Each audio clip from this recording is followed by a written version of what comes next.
Gracias, Señor. Olvidé decirles que las obras que estamos haciendo seguirán, esto no está terminado todavía, y también en el segundo piso ustedes van a encontrar luego cambios en el café de la casa, y uno de los mayores va a ser en toda la zona de nuestros ciudadanos chiquitos, los citizens. Toda la zona de baños y ese equipamiento para ellos está quedando bastante bien, pero es mucho trabajo. Qué bueno volver a vernos después de 3 semanas de no estar aquí, ¿no? 3 domingos de no estar aquí, sí, estoy diciendo lo correcto. Qué bueno que estén aquí, bienvenidos también los que nos siguen a la distancia. Miren, tengo una historia para leerles. Hay muchas cosas para las que la inteligencia artificial es buenísima, ¿no? Bueno, esta es una historia breve y real, dice.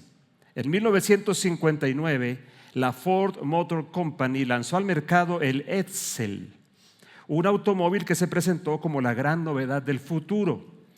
Tenía un diseño radicalmente diferente. Ahí lo describe de unas maneras que creo que no vamos a entenderlas, yo no las entiendo bien.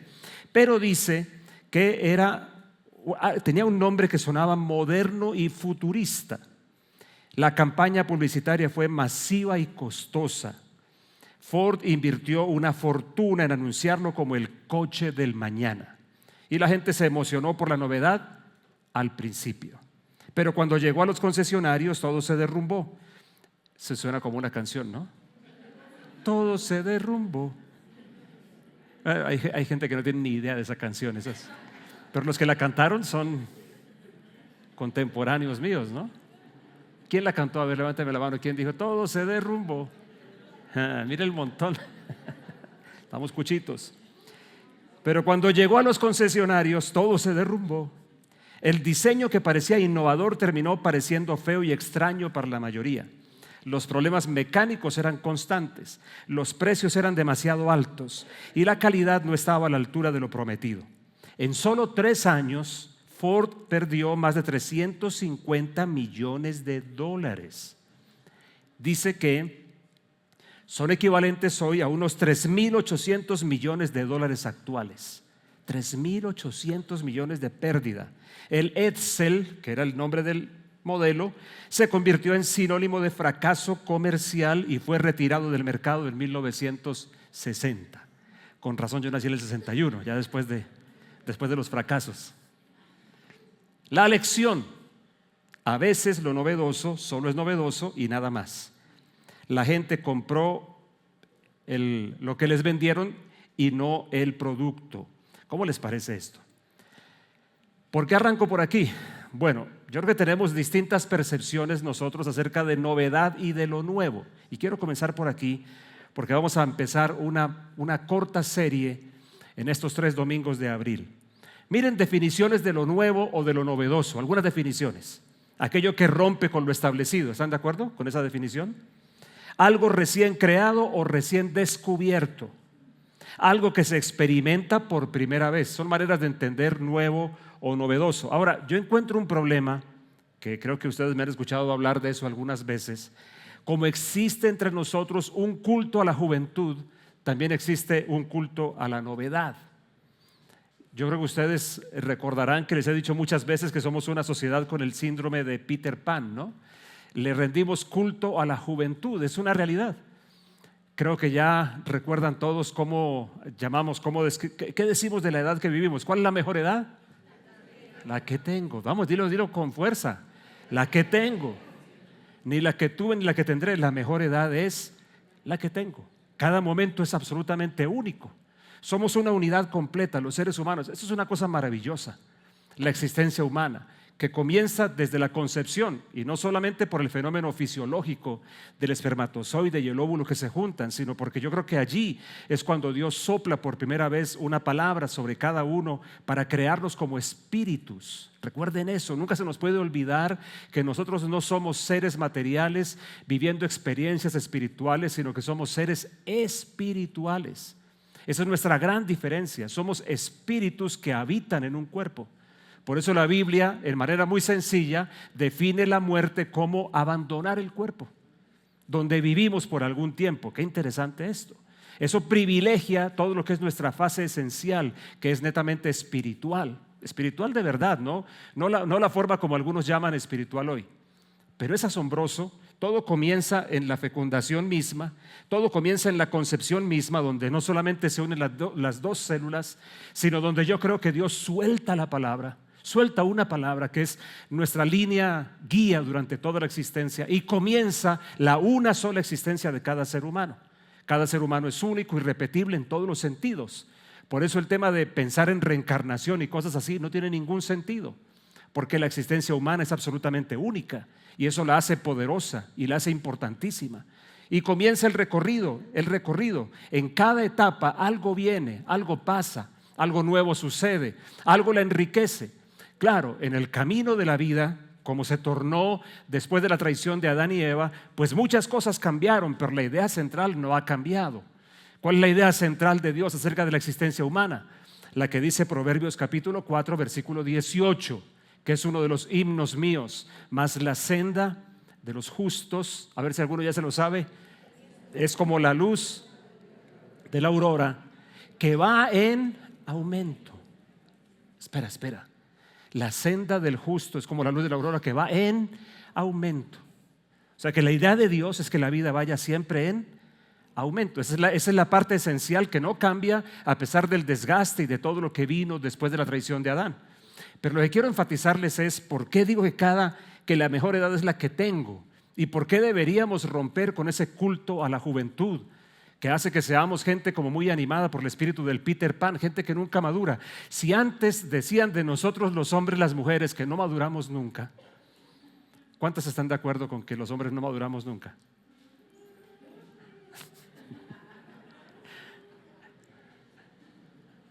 Muy políticas hoy. Pero yo les digo, primero le dicen a su cónyuge o le dicen bebé y luego le dicen madure. Entonces ustedes tienen que ponerse de acuerdo, ¿no? ¿Es bebé o madure? Al fin, ¿cómo lo quieren? ¿Ustedes se han dado cuenta de una cosa divertida? Que la cosa que más resentimos los hombres de nuestras esposas es que nos traten como niños. Pero la cosa que más las mujeres señalan de los hombres es que nos portamos como niños, ¿no? Es como divertido todo, ¿no? Es divertido. En fin, la una sola existencia va avanzando, porque es un aumento, es como Dios lo pensó, es un aumento, es como la luz de la aurora que va en aumento hasta que el día es perfecto. No dice que hasta el atardecer, sino hasta que el día es perfecto. Ese versículo, la traducción de Message lo pone en una de las partes, lo pone así: cuanto más viven, más brillan. Es una expresión bellísima. Así que no hay posibilidad de reencarnación porque mi existencia es una sola. Yo soy absolutamente único en todos los sentidos. Cada uno es único en todos los sentidos. Una única existencia, un único recorrido y un deseo de Dios de que vayamos en aumento. Ahora, hay una condición en ese versículo, ya me devuelvo a mi tema. Hay una condición y es la senda de los justos, el camino de la gente justa. No es así, dice, no así los impíos, dice luego. No así los malos, de los cuales la Biblia dice que aunque prosperan por algún tiempo, el que camina sin Dios ni ley, como decían en mi barrio cuando era niño, dice la Biblia que en el Salmo 73 dice que ellos están miren qué contraste, dice que ellos están en resbaladeros. ¿Cuántos han estado en toboganes? Y esos bien terribles. Bueno, esto es más o menos así. Una vida que decae y decae y decae en algún momento. Ok, entonces, ¿cuál es el mejor momento? Miren, si la juventud lo fuera, la juventud tiene un montón de riquezas, como cada etapa las tiene. Pero al mismo tiempo tiene algunas flaquezas, como cada etapa las tiene. Ahora que tengo 65, yo a veces lo pienso y digo, Señor, estoy a 5 de decir que tengo 70. Uy, eso suena como... Cuando yo era muchacho yo quería envejecer, yo quería, Señor, quiero llegar a viejito. Ahora a veces digo, bueno, Señor, viejito, pero bien, ¿no? Yo veré, viejito, pero bien puestecito. Yo les digo una cosa que experimento ahora a mi edad, y es el montón de flaquezas. Ya ustedes saben lo que les he dicho, que la edad se puede medir, entre otras cosas, en cuántos puntos de apoyo tú usas para bajarte de un carro. ¿Cuántos usan un solo punto? ¿Cuántos no usan ningún punto de apoyo para bajarse de un carro? Los niños son los únicos que hacen eso. ¿Cuántos usan 2 puntos de apoyo? Haz cuentas. ¿Cuántos usan 3? A ver, ¿cuántos van en 3? Admítanlo. ¿Y cuántos van en 4 ya? Me causa gracia porque digo, Señor, si era tan fácil bajarse de un carro, porque ahora es como tan difícil. Pero toda la riqueza que hay por dentro, todo el entendimiento diferente. Hay muchas cosas que soy consciente que no entiendo y que quiero entender, pero hay muchas otras que las veo distintas. Cada momento de la vida tiene su grandeza, su riqueza, su bendición. Pero nosotros decimos que es la juventud. Por eso hombres y mujeres hoy acuden a ponerse, algunos quedan como muñeco de ventrílocuo, ¿no? Porque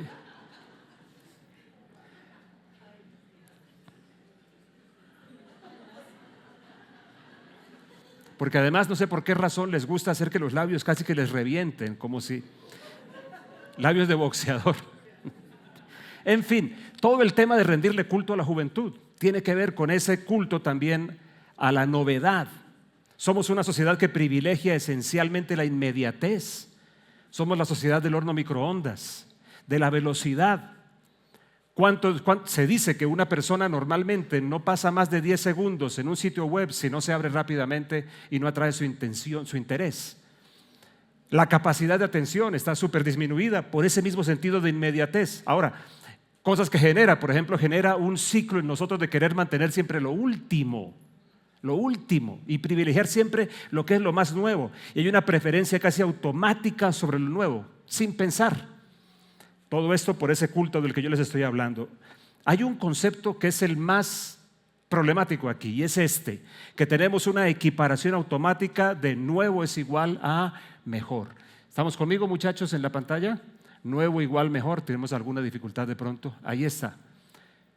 Tenemos este concepto equivocadísimo, que nuevo es igual a mejor. Y por eso también generamos una especie de desprecio cultural hacia lo antiguo, pensando que antiguo, así como nuevo es sinónimo de mejor, antiguo es sinónimo de malo. Y eso incluye a las personas. Yo no sé si les contamos cuando estuvimos con mi familia conociendo la ciudad de Seúl en Corea y ayudando allí a unos queridos amigos, la anécdota famosa, una anécdota que me dibujó a mí entero el concepto que ellos tienen en un aspecto de la vida social. Estábamos en el Airbnb donde nos hospedamos y como es, digamos, es una cosa normal entre nosotros que de pronto alguien se levanta para poder recoger los platos independientemente de si es el más joven o si es el más viejo. Y recuerdo que estábamos comiendo allí juntos y yo me levanté y tomé los platos y comencé a lavarlos. Y recuerdo de la pareja de pastores coreanos que estaban allí, no olvido jamás la cara con la que ella me miraba. Era una cara de como algo está muy mal aquí o esto no puede estar pasando. Una cosa que yo no comprendía. Entonces, después de un rato, todos notamos el asunto. Hasta que le preguntamos, ¿qué pasa? Y ella lo que dijo fue, es que no puede ser que el mayor de nosotros de edad, el mayor, sea el que se levante para lavar un plato. No puede ser. Eso aquí en Corea no sucede.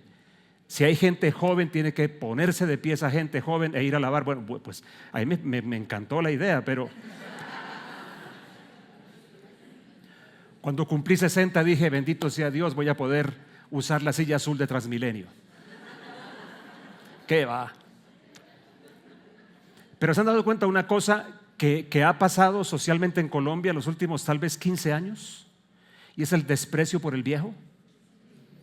Lo ven ustedes en las calles, lo ven en lugares de reunión, lo ven en todo lado. Qué contraste con civilizaciones orientales donde nace la Biblia, donde el viejo es al contrario, mucho más respetado. Y no porque de pronto se le quiebra un hueso o algo por el estilo, sino porque se entiende que la sabiduría debería, no siempre pasa, debería venir con la edad avanzada, con la madurez. En fin, ¿por qué les quiero traer todo esto? Y hay un concepto que yo me encontré súper interesante.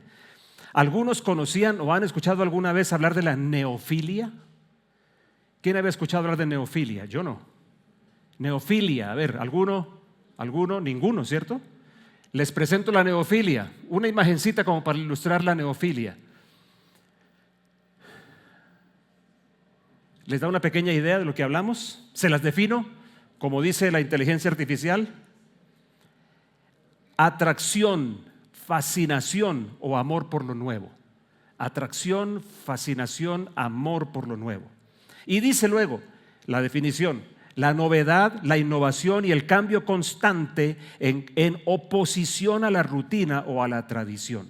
Está hablando la neofilia, está hablando de una preferencia casi automática por lo nuevo sobre lo establecido, a veces sin ninguna evaluación crítica.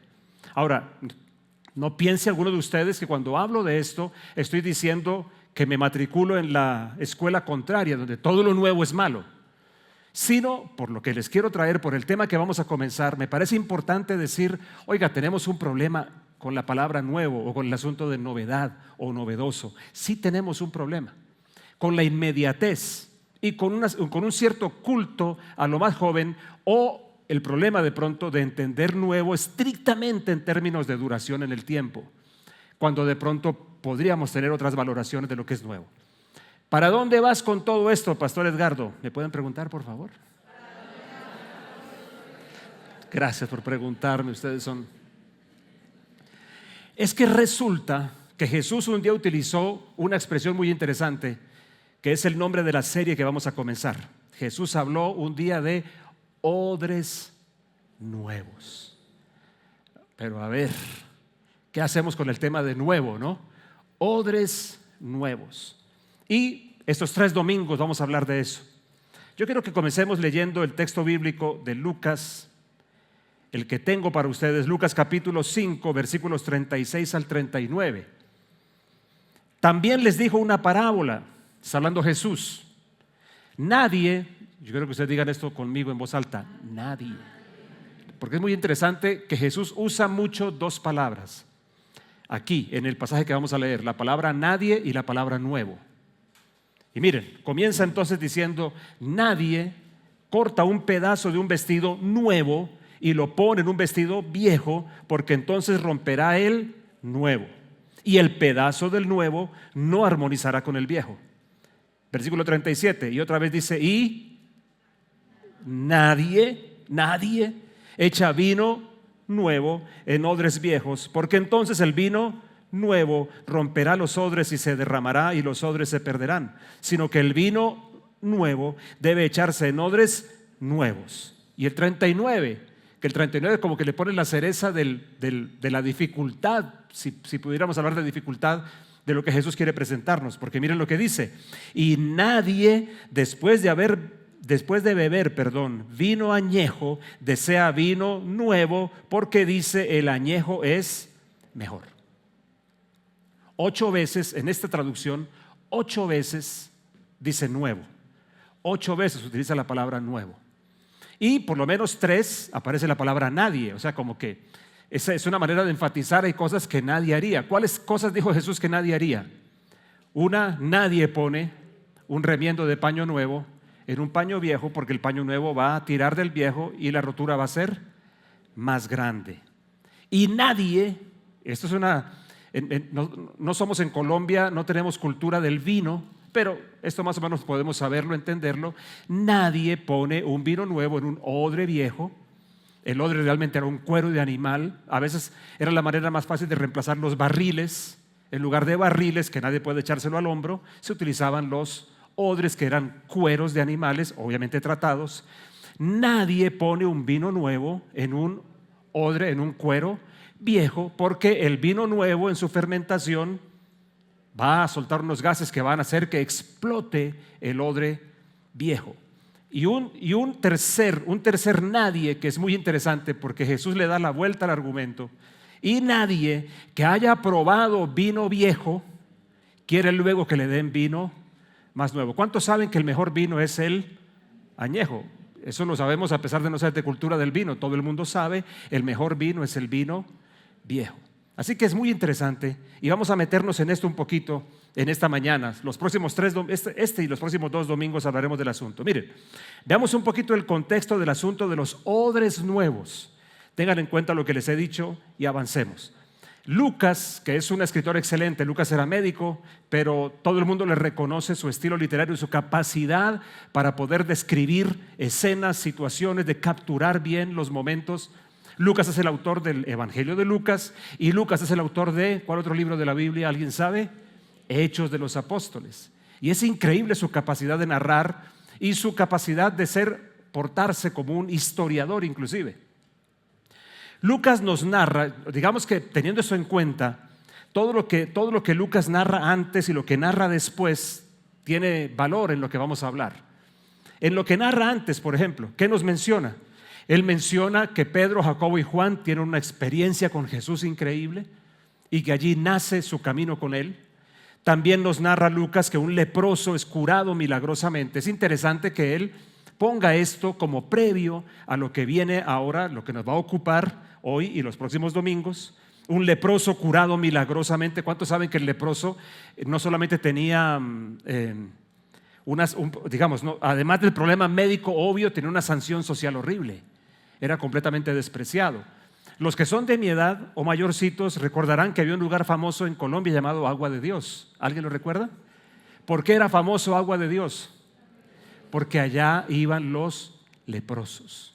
Yo no puedo imaginar la sensación que puede tener una persona viviendo así, ¿no? Como diciendo, no solamente tengo un problema de enfermedad serio, sino además de eso estoy aislado y socialmente sancionado.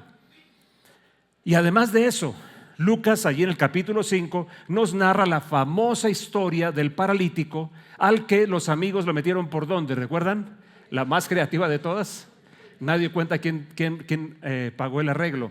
Lo metieron por el techo, por el techo. Cosas lindas que alguno ha dicho. Hazte amigo de aquellos que están dispuestos a abrir hasta un hueco en el techo para acercarte a Jesús. Eso me parece un pensamiento correctísimo. Hicieron lo que fuera del caso y eran gente joven, porque el joven normalmente es disruptivo.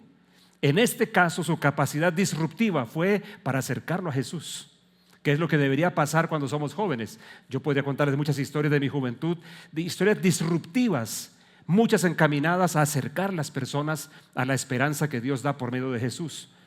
Bueno, en medio de todo esto, Él nos lleva a una historia que es la que nos mete en nuestro tema. ¿Cuál es la historia? La conversión de Mateo. Yo no puedo evitar, desde que The Chosen salió a la pantalla, yo no puedo evitar pensar en el Mateo de The Chosen, ¿no?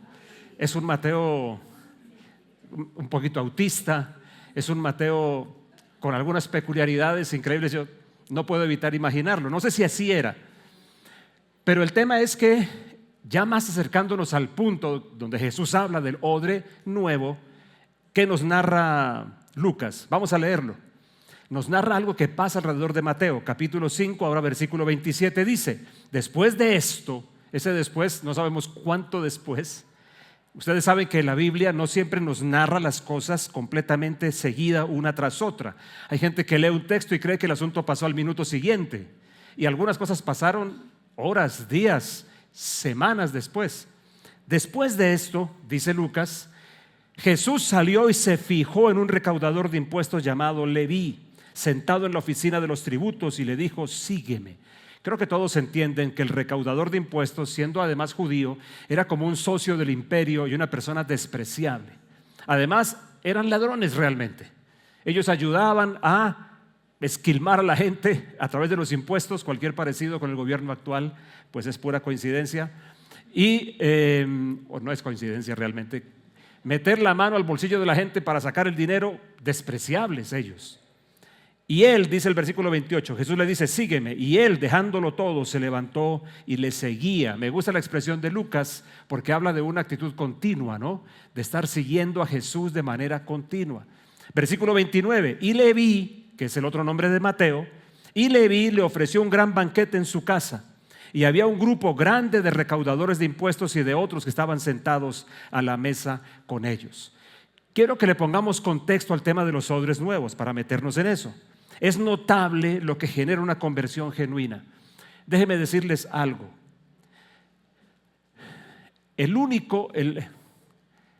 Es Jesús el único que llama a las personas a experimentar o a tener una experiencia que enmarca dentro de la palabra conversión. Es el único. Porque muchos, en el budismo, en el islam inclusive, en las alas más radicales inclusive,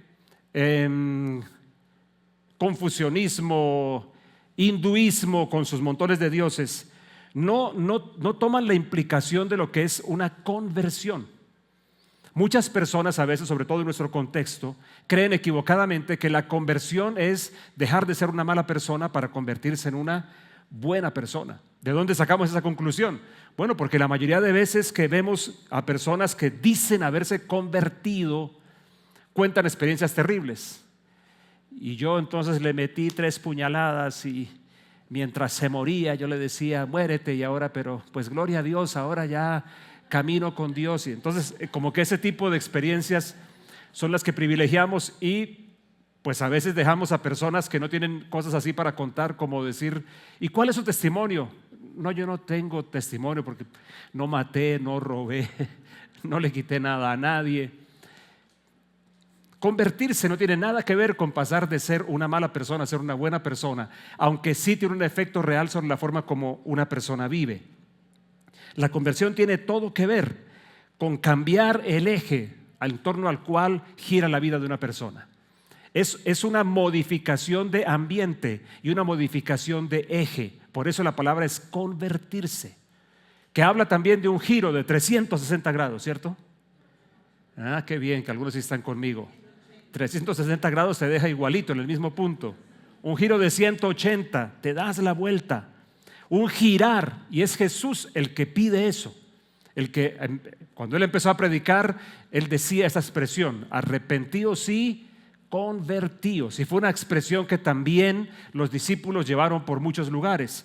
Porque no, el evangelio y la vida con Dios no se trata de hacer una reingeniería moral, ética o social, sino de un cambio radical del eje en torno al cual se vive. Es una modificación de ambiente por completo. Es salir de una dimensión de no Dios a una dimensión donde el centro de la vida gira en torno a Jesús. ¿Y por qué lo menciono? Porque eso es lo que pasa con Leví o con Mateo. Y quiero decirles algo: es notable lo que genera una conversión genuina, cuando una persona realmente experimenta conversión. Y es algo de lo que yo a veces siento un poquito de nostalgia de lo que pasaba o lo que veíamos con más intensidad en los 70s. Veíamos mucha gente que se convertía a Cristo. No solamente que iba a iglesias cristianas porque allí de pronto siento una buena energía o cosas por el estilo. Creo que les conté alguna vez cómo una famosa cantante nos visitaba de tiempo en tiempo a nosotros, y recuerdo muy bien, la recuerdo a ella con su manito puesta en su oreja y cantando con nosotros allá entre el público, hasta que un día me enteré de que la razón por la que iba no es que hubiera tenido una experiencia con Dios, sino que ella decía que sentía una energía cuando estaba con nosotros, y que esa energía pues le encantaba pues experimentarla y poder hacerse parte del asunto. La conversión tiene todo que ver con ese giro y tiene impactos. Por ejemplo, en este caso, comienza por su casa y sigue por su círculo de influencia, porque eso es lo que ustedes ven aquí, que Mateo organiza algo en su casa, la gente de su casa tiene una afectación, no sabemos quiénes estaban en su familia, y lo siguiente es un grupo de los amigos suyos también viene a ser parte de esa cena que él hizo. Cuando una persona tiene una experiencia de conversión, eso va a afectar todo de manera muy natural, va a afectar su entorno, va a tocar a los que están allí cercanos. Pero algo más quiero decirles: cada nuevo convertido es una cabeza de playa. Yo no sé si el término lo conocen en la guerra, una cabeza de playa. Cuando hay una invasión de un ejército extranjero a un país, una de las cosas que intentan cuando llega la infantería, primero, hasta donde entiendo, el arte de la guerra tiene todo que ver con la fuerza aérea para poder golpear, y luego entra la infantería, que es la que gana las batallas. Pero la infantería necesita romper la resistencia en las playas, literalmente. A veces no se refiere literal, pero en general sí, para romper esa resistencia y poder entrar por allí todo el ejército que está invadiendo con cualquier fin, independientemente del fin mismo. Cada persona que se convierte se hace una cabeza de playa del reino de Dios en su entorno. No sé si alguno de ustedes comparte mi experiencia. Yo soy el primer convertido en mi familia, el primero de todos. Mi familia creía en Dios, por supuesto. Mi familia profesaba la fe normal de todos, sí, por supuesto. Mezclaba esa fe con otras cosas como es normal, por supuesto. Por ejemplo, en mi familia era muy habitual la práctica del espiritismo. A mí me enseñaron de muchacho, por favor no me imagines así, pero te lo voy a contar. A mí me enseñaron a hacer ouija, yo sabía hacer ouija. Y puedo decirte, sí, no me imaginan así, ¿no? No me imaginen así. Y puedo decirte que la cosa era absolutamente real. Ese es el problema, absolutamente real, absolutamente real. Mi madre me lleva a un centro de José Gregorio Hernández porque yo tenía una cierta enfermedad y ella estaba buscando cómo curarme, y era absolutamente real, y la imagen en mi cabeza la tengo como si lo estuviera viendo ahora mismo. Y efectivamente una madrugada José Gregorio Hernández lo que se llamaba José Gregorio Hernández me operó una madrugada, lo recuerdo perfectamente. Recuerdo muy bien esa madrugada cuando estoy durmiendo solo. Me dijeron que tenía que dormir puesto con ropas blancas para que no se acercaran malos espíritus. Ahí no hubo nada más que malos espíritus toda la noche. Pero no olvido jamás que de repente empecé a escuchar pasos alrededor de mi cama y todo lo que empecé a experimentar. Cuando yo le doy mi vida a Cristo, siento que estábamos hablando de caminar con el Dios del que mi familia me hablaba. La guerra que se desató, ustedes no la imaginan. Unos con burla total, descarada. Otros diciendo que yo era un pobre muchacho con tantos problemas que necesitaba algo así. Y mi madre no hallaba qué hacer, si yo estaba loco o si yo había traicionado la religión de la familia. Una persona que se convierte, una persona, desata todo un ambiente de transformación e inclusive uno de confrontación. Porque otra parte de mi familia decía que yo ahora era parte de los espías norteamericanos, que yo había sido comprado por la CIA. Yo tenía 16 años y a duras penas entendía que CIA era la abreviatura de compañía. Pero ellos me estaban hablando de la Central de Inteligencia de los Estados Unidos y yo era un infiltrado. Uno de ellos me decía, como se los he contado, cuando la revolución llegue a Colombia, yo a usted lo mato. Y yo digo, ok, por lo menos ya sé de qué me voy a morir, ¿no? Pulmonía doble. Pero avancemos en esto, porque todo el contexto es interesante. ¿Por qué Jesús lanza este tema de los odres nuevos allí? Otro asunto aquí interesante, todo lo que Mateo mueve es muy importante, todo ese contexto, pero hay otro asunto muy importante. Hay unos personajes que están allí, que son los que cuestionan a Jesús. Miren, frases, están todas en los versículos que leímos. ¿Cuáles frases son? Un grupo grande de recaudadores de impuestos, o sea, otros ladroncitos como él. Otros, dice otros, indeterminados, otros que no sabemos quiénes eran. Y un grupo más, los fariseos y sus escribas que se quejaban. O sea que tenemos otros publicanos o cobradores de impuestos, otros más de quienes ignoramos su origen, y además de eso tenemos a los escribas y a los fariseos. Ahora, parece ser que entre los seguidores de Jesús se sumaban o se estaban sumando, por lo menos a la vista del ojo, seguidores de Jesús entre recaudadores de impuestos, o aparentes seguidores de Jesús entre los fariseos y los escribas, y otro grupo no determinado aparecían allí. Todos lucían como ser de lo mismo, pero entonces aparecen las preguntas que ellos empiezan a hacerle. Y quiero que lean conmigo ahora sí Lucas capítulo 5 versículo 30 al 33. Y los fariseos y sus escribas se quejaban a los discípulos de Jesús diciendo: ¿por qué coméis y bebéis con los recaudadores de impuestos y con los pecadores? Respondiendo Jesús les dijo: los sanos no tienen necesidad de médico, sino los que están enfermos. No he venido a llamar a justos, sino a pecadores al arrepentimiento. Y ellos le dijeron: los discípulos de Juan ayunan con frecuencia y hacen oraciones. Los de los fariseos también hacen lo mismo, pero los tuyos comen y beben. Aquí empezamos a encontrar un problema. Fariseos y escribas son los que aparentemente arman todo ese montón de preguntas, y las preguntas de ellos surgen del contexto de sus prácticas espirituales. Ellos querían, como yo lo entiendo, déjenme decirlo de esta manera, tienen disgusto por esta razón, porque lo que están viendo de Jesús no está en línea con su práctica y su creencia, no es el Jesús que ellos quieren tener. ¿Estás conmigo? Aquí quiero detenerme un momentico, por favor, porque yo creo que esto también puede pasar mucho con nosotros. Escúchenme esto, por favor. Lo que oigo o lo que se oye habla más del oidor que de quien lo está comunicando. Lo que una persona escucha o lo que dice escuchar habla más de él mismo que del otro. Alguna vez recuerdo en mi vida con Dios que el Espíritu de Dios habló a mi corazón algo y me dijo: lo que tú escuchas depende del lugar donde tú te encuentras. A mí me parece a veces llamativo que ciertas cosas que mencionamos aquí a algunos les resultan ofensivas. Y digo yo, Puede estar el problema en mí, sería que agredí a alguien, puede ser, pero también sé que el problema puede estar en el que escucha. Y te voy a decir una cosa que te puede servir en general en todos los aspectos en la vida. Cuando algo que escuchas te incomoda o te ofende, deberías hacer un alto, un momento y respirar para preguntarte por qué razón eso te agrede o por qué razón eso te ofende.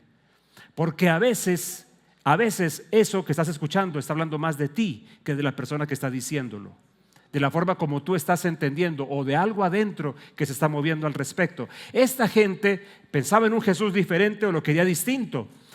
El Jesús que aparece aquí no se ajustaba a lo que ellos querían. Me parece importante decir esto. Jesús nos llama a una vida de conversión, pero en esa vida de conversión no nos promete ser el Jesús que quisiéramos. No nos promete portarse como de pronto quisiéramos que lo hiciera o actuar como nos parece a nosotros. En ese movimiento que yo creo que es correcto, esa pregunta en inglés, what would Jesus do? El WWJD, ¿lo han visto? Manillitas y todo esto. Muchas personas a veces exageran el asunto, entonces están pensando sobre cada cosa. ¿Qué haría Jesús? Y yo a muchos de ellos les he dicho, lean la Biblia. Y leyendo la Biblia van a darse cuenta de qué haría Jesús en este caso, qué haría Jesús en aquel otro. Una cosa a la que necesitamos también nosotros renunciar. Lo primero, asegurarnos de vivir una experiencia de conversión con Dios. Pero lo segundo, el renunciar a tener un Jesús a la medida de nuestra propia persona, de nuestro propio gusto. Es como yo creo que debe ser. Tiene que actuar de la manera como yo creo que debe actuar. Porque mucho de eso habla más bien es de mi contexto, mis preferencias, pero no de quién es Jesús verdaderamente. Y mucha gente abandona la fe a veces, como en esos tiempos también hoy, porque el Jesús que aparece no es como el que ellos quisieran o el que ellos desearían. Pero entonces aquí aterrizo a lo que quiero dejarles ya para cerrar todo. Aquí ahora sí aparece la declaración de Jesús y el tema de los odres nuevos. Que ténganlo claro, hoy no vamos a cerrar ese tema, son 3 domingos hablando del asunto. Hoy estamos como metiéndonos en cuál es el contexto en últimas. Pero miren qué interesante. Vengan conmigo ahora al capítulo 5 de nuevo, pero al versículo 34. Le están preguntando a Jesús, o le están preguntando a los discípulos, bueno, ¿cómo así que se sienta con publicanos, con gente malvada? ¿Cómo así que come con ellos? ¿Y cómo así que además los discípulos de ustedes, los discípulos tuyos, no ayunan cuando inclusive los de Juan sí ayunaban?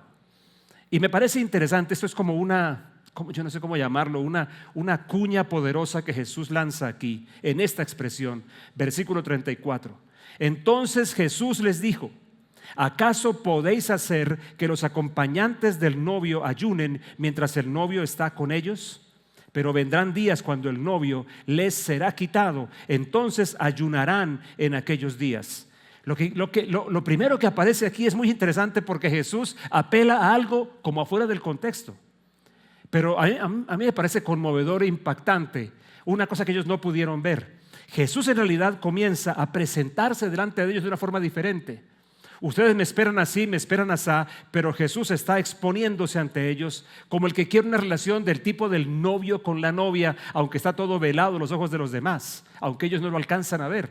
Y les está diciendo, les está dando un ejemplo real, mientras están en fiesta y el novio está en la fiesta, nadie va a ayunar, pero cuando el novio no esté, entonces van a ayunar. Y leamos entonces de nuevo lo que Jesús dijo. El novio pasó desapercibido por completo para ellos y lo nuevo que Jesús traía requería un espacio diferente en el corazón de cada uno. Leamos de nuevo el pasaje con el que comenzamos.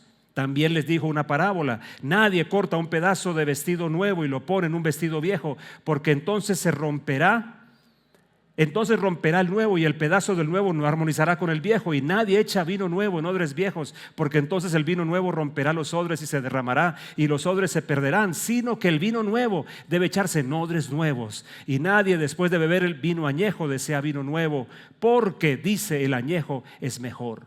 Lo nuevo, empieza a hablar Jesús ahora sí de lo nuevo. Entonces, un par de ideas al respecto. ¿Qué es lo nuevo de lo que Jesús nos habla aquí?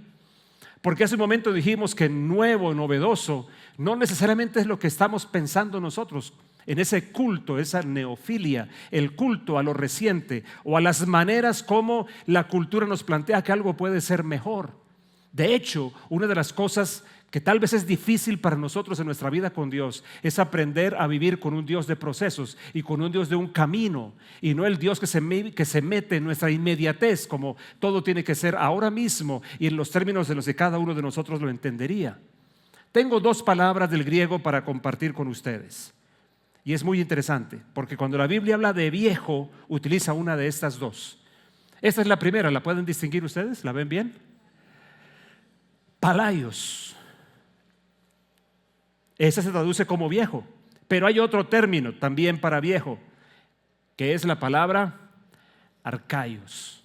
Palaios y arcaios. Ahora, como aquí aprendemos de todo un poquito, ¿cuál es la diferencia entre palaios y arcaios? La diferencia es esta: palaios enfatiza la idea de tiempo, mientras que arcaios enfatiza la idea de naturaleza. Algo que realmente nos ayuda a comprender lo que Jesús está diciendo. ¿Sabes por qué? Porque cuando Jesús dijo, nadie pone vino nuevo en un odre viejo, ¿adivina cuál palabra griega utilizó? Palaios. Palaios. No utilizó la palabra arcaios, que describe más un asunto más esencial, sino el otro. Describe un asunto diferente del paso del tiempo y del uso del tiempo. No estamos hablando entonces en términos de reciente estrictamente. Cuando Jesús habla de lo nuevo, no es estrictamente lo reciente, sino en términos de renovado o refrescado y en últimas algo venido de Dios con vida nueva. Mire, les tengo una definición que tomé de Logos acerca de palaios. Yo quiero que ustedes la vean conmigo.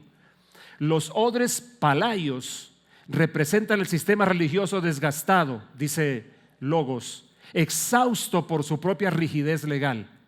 Los odres neos, que es la palabra que Jesús usa cuando dice en odres nuevos, es el término neos, representan la disposición fresca, flexible, que puede acomodar la realidad dinámica del reino de Dios. ¿Cómo les parece esto? Y me queda un pedacito, ¿no? No se trata simplemente de antigüedad versus juventud, sino de obsolescencia versus capacidad renovadora. Es un concepto súper interesante. Jesús estaba presentándose ante ellos, diciéndoles en realidad, yo soy el vino nuevo, yo soy el novio que ustedes no ven y por eso ustedes piensan que deberían estar ayunando ya los seguidores míos, pero aquí está el novio. Jesús les plantea una relación en otros términos, pero aquí está el problema de inicio. El tema es que ellos en sus estructuras y conceptos no podía entrar ese Jesús, ni el mensaje de Jesús, ni las formas de Jesús. Óigame, hay una lección obvia aquí que va surgiendo, aunque de eso hablaremos luego, y es que definitivamente nosotros necesitamos comprender que muchas de nuestras maneras, tradiciones y conceptos en realidad muchísimas veces no van a permitir que lo nuevo que Dios quiere traer y lo nuevo entendido bien pueda ser recibido por nosotros. Muchos nos podemos quedar en el paso del tiempo amarrados por las cosas que los odres viejos nos plantean. Tradiciones, conceptos, las maneras como entendemos que deben ser las cosas. La experiencia tiene el doble filo. Por un lado, la experiencia nos ayuda mucho a anticiparnos a problemas, pero por otro lado, la experiencia nos crea temores en el interior. Y entonces mucho de lo que llamamos prudencia en realidad es miedo. ¿Cuánto odre viejo puede haber en nuestro entorno? ¿Cuánto odre viejo tenemos que resolver y revisar? A mí me conmueve esto, que Jesús les está diciendo a ellos, miren, su problema consiste en algo muy simple, que ustedes están intentando hacer lo que nadie hace. Nadie pone un remiendo de paño nuevo en paño viejo. Nadie pone vino nuevo en un odre viejo. Pero me parece que otra de las expresiones de Jesús, allí interesante, la manera como se lo entiendo es algo así, déjenme agregarle palabras. Jesús está diciendo, pero ¿saben qué? Yo los entiendo. Lo estoy agregando yo, ¿no?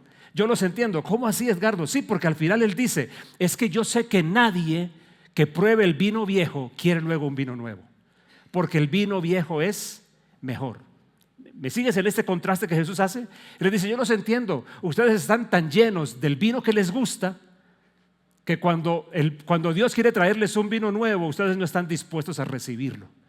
Por todo el proceso que eso pueda significar, por todas las implicaciones que eso pueda traer. Es como, la manera como yo lo entiendo es que Jesús dice, yo comprendo lo que les pasa a ustedes. Es normal. El que está probando el vino viejo no quiere el vino nuevo. Déjeme con el viejo, déjeme con lo que conozco, déjeme con lo que ya sé, déjeme con lo que me resulta familiar o agradable, déjeme con lo que no me incomoda a mí, lo que no me exige. Les dije hace un ratico dos cosas claves.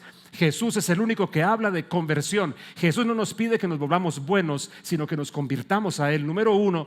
Y en segundo lugar, Jesús también espera no que nosotros lo recibamos en nuestros términos, sino como el Jesús de la Biblia es, como Jesús realmente es. Y son dos cosas a las que muchas personas no están dispuestas. Hay mucha gente dispuesta a hacer reingeniería, pero no a convertirse.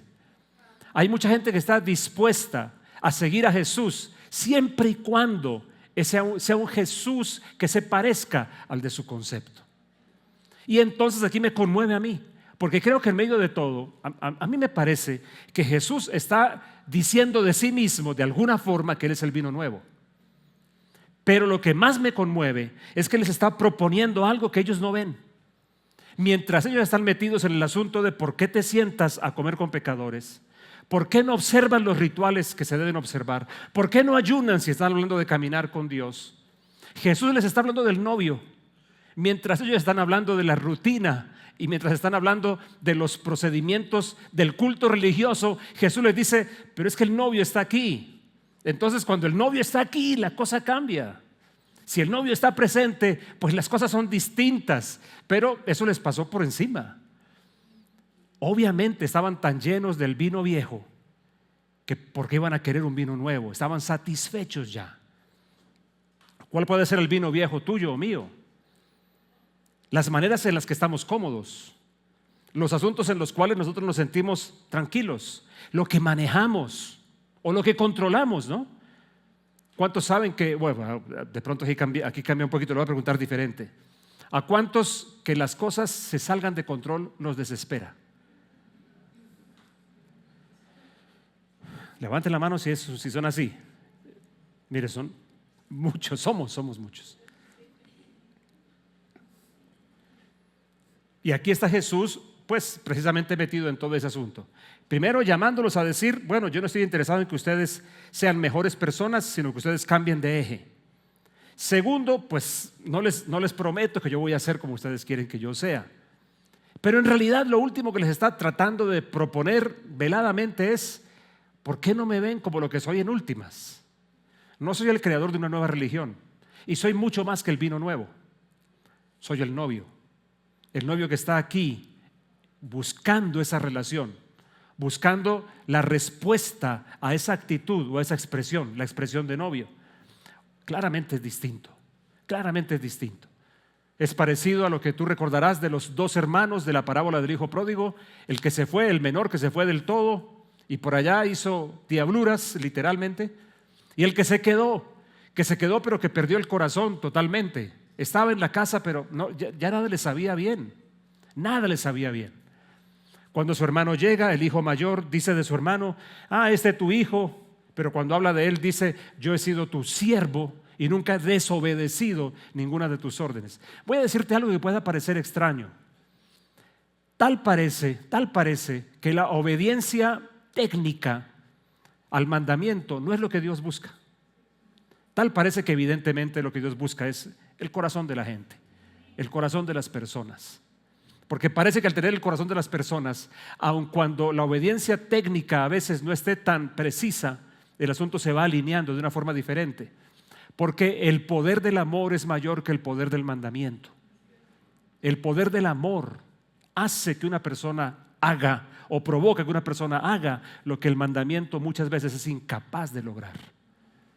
¿Me está siguiendo?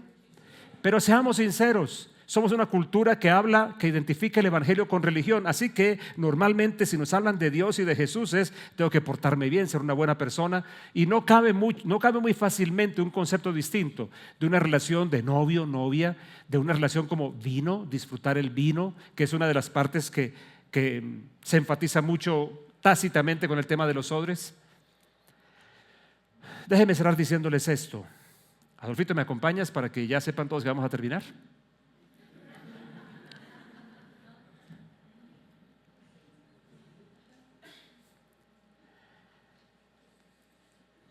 Recuerda lo que te estoy diciendo. Mira todo lo que está pasando acá. Lucas viene diciéndonos, miren, Jesús hizo un milagro para llamar a Jacobo, a Juan y a Pedro. Luego nos dice, y además de eso sanó un leproso. Muestras de quién era Jesús, ¿no? Un Jesús poderoso. Y además de eso, sana al paralítico, al que le traen. Él no buscó al paralítico, se lo trajeron, muy interesante. Y luego viene Leví. Y aquí arranca este pedacito raro. Mateo, que se convierte. Y todo el mundo se da cuenta de que él se convierte. Y alrededor de Mateo hay una conmoción muy grande. Pero en esa conmoción aterrizan diferentes personas, diferentes visiones de Jesús y diferentes visiones de cómo debería ser el asunto. Y allí aparece Jesús, describiéndose tácitamente en primer lugar como el novio, apareciendo de una forma completamente distinta, el novio. Y luego comienza a decirles, miren, lo que pasa es que ustedes están haciendo lo que nadie haría.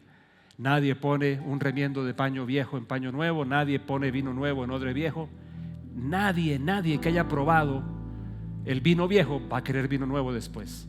Así que el Señor Jesús empieza a meterse en este espacio, el espacio de gente que está dispuesta a entender de qué se trata convertirse, y el espacio de gente que está dispuesta a entender cuál es el odre viejo que lo tiene amarrado y que no le deja entender o recibir todo lo que realmente Jesús es. ¿Cómo es Jesús? El verdadero Jesús.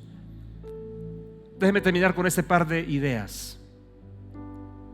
Luce en lo que hemos leído hoy, luce que algunos judíos bien intencionados de distintos contextos querían un Jesús a la medida de sus conceptos. Jesús que se parezca a lo que yo creo, o una filosofía de vida, o una religión, ¿no? Concepto, filosofía, religión. En todo caso, que Jesús estuviera dentro del marco de alguna de esas tres categorías suyas. Pero Jesús los retó a todos ellos, sin dejarse encasillar por ninguno de ellos. Parece que Dios tiene como esa peculiaridad. Cuando alguien cree que lo atrapó, sale de allí y muestra una faceta distinta. Entonces mi punto está aquí, para que te lleves esto a tu casa, por favor. El reino de Dios está de pie frente a todos ellos en la persona de Jesús, pero no como ellos lo pensaban, sino como un novio que está diciendo, yo estoy aquí buscando a esa novia, vengo para eso y para poder hacer una relación distinta. Entonces también el tema del vino se hace diferente para nosotros. Es en medio de todo esto, mis queridos hermanos, que aparece el desafío de los odres nuevos, del cual hablaremos más los próximos domingos, porque necesitamos entender los que son. ¿Y saben a dónde vamos a llegar el último domingo? A poder entender, óigame, ¿esto qué me dice a mí entonces? ¿De qué manera me habla a mí? Aunque creo que de algunas maneras hoy nos está hablando. No quiero dejar perder esto. Dios me llama a convertirme. Dios no me llama a ser una mejor persona. Ser una mejor persona se puede conseguir en cualquier lugar. Conversión es una cosa distinta. El cambio de eje, el cambio de dimensión, el cambio de ambiente, el giro radical. Pero la segunda cosa es esa, ¿cómo llamarlo? Porque no es exactamente un ofrecimiento, pero esa propuesta de Jesús. La propuesta de Jesús de hablar del novio, presentarse como el novio y lo que eso pueda significar para nosotros. Quizá, espero que no, estamos de pronto muy saturados de cosas, de los conceptos propios o de la comodidad propia de cómo tiene que ser el asunto y de cómo debe ser el caminar con Dios.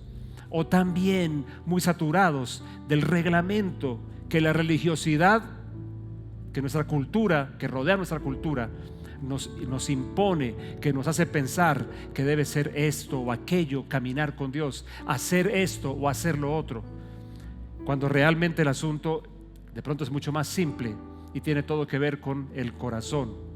Así que de esto vamos a hablar mucho más, pero voy a pedirles que estemos de pie para terminar, porque ya tengo a Adolfo hace rato tocando el piano y ya da pena con él, ¿no?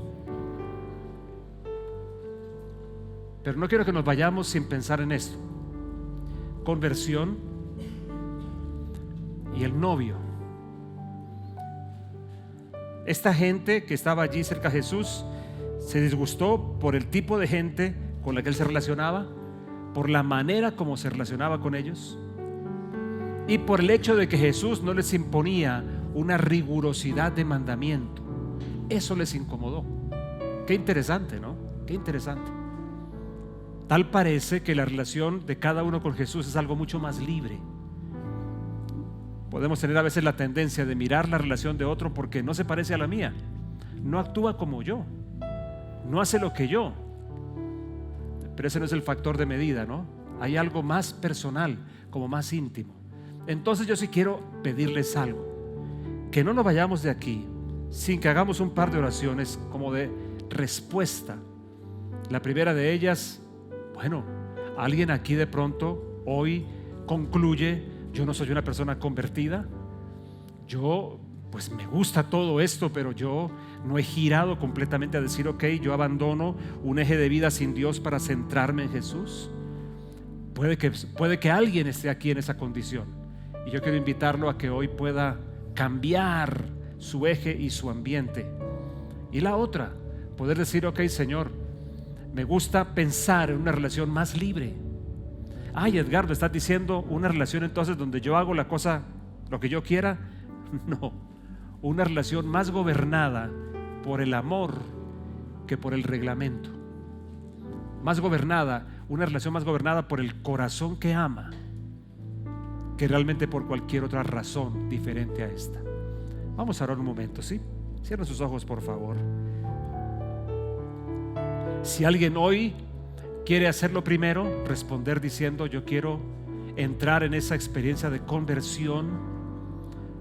Una oración quiero hacer también que puede ayudar y que puede seguir conmigo en voz baja allí donde está, o a la distancia, el que esté conectado siguiéndonos. Jesús está frente a cada uno de nosotros hoy en diferentes niveles diciendo lo mismo que le dijo a Mateo: sígueme, sígueme. ¿Cuál es la respuesta de cada uno?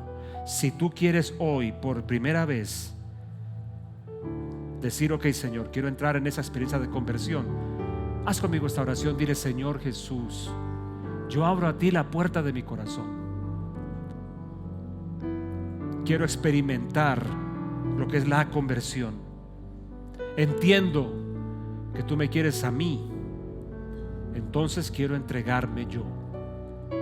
Te invito a que entres en mi corazón como el Señor de mi vida y como mi Salvador. Te invito a que entres en mi corazón.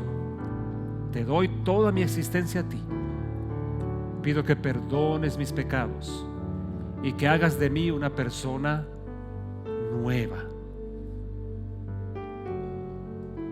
Limpia mi vida, cámbiame, dame tu Espíritu Santo y ayúdame a vivir la experiencia de una conversión, Señor Jesús. Amén. Quisiera saber si alguna persona que hizo esta oración conmigo primero. Quien haya hecho esta oración, levánteme su manito si hay alguien así. Ok, si no hay ninguno, quiero estar seguro de que no haya ninguna persona que haya hecho esta oración conmigo. Una segunda. Cierre sus ojos de nuevo, por favor.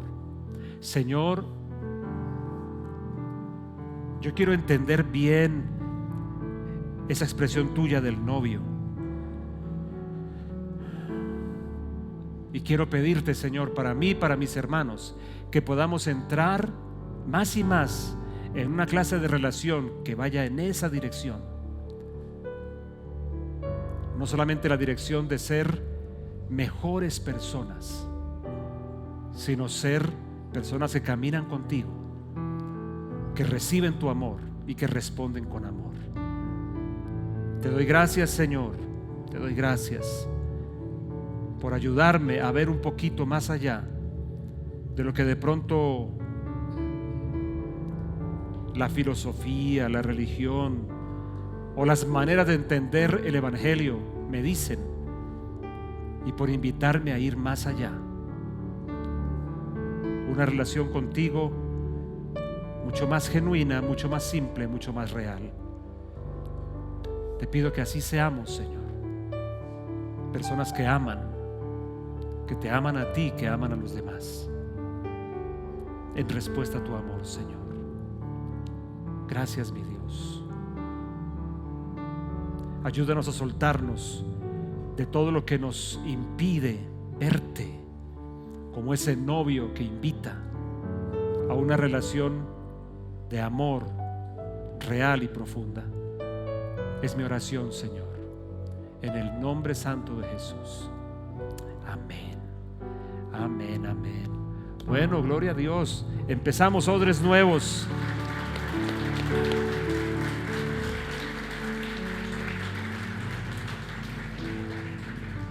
La próxima semana aquí normalitos, porque todavía algunas personas a veces preguntan, ¿no? Ya para que sepan, tenemos las dos sedes funcionando normalmente. 10 de la mañana aquí, 10 de la mañana en Guaymaral, en la sede Sabana Norte. Por favor, levante sus manitos a los cielos para despedirnos, como es nuestra costumbre. El Señor te bendiga y te guarde. El Señor te mire a la cara y te dé. El Señor te renueve su paz y su misericordia. Amén, amén, amén. Nos vemos entonces. Vayan por favor al segundo piso y miren un poquito la obra nueva y compren las empanadas que hacen Misiones.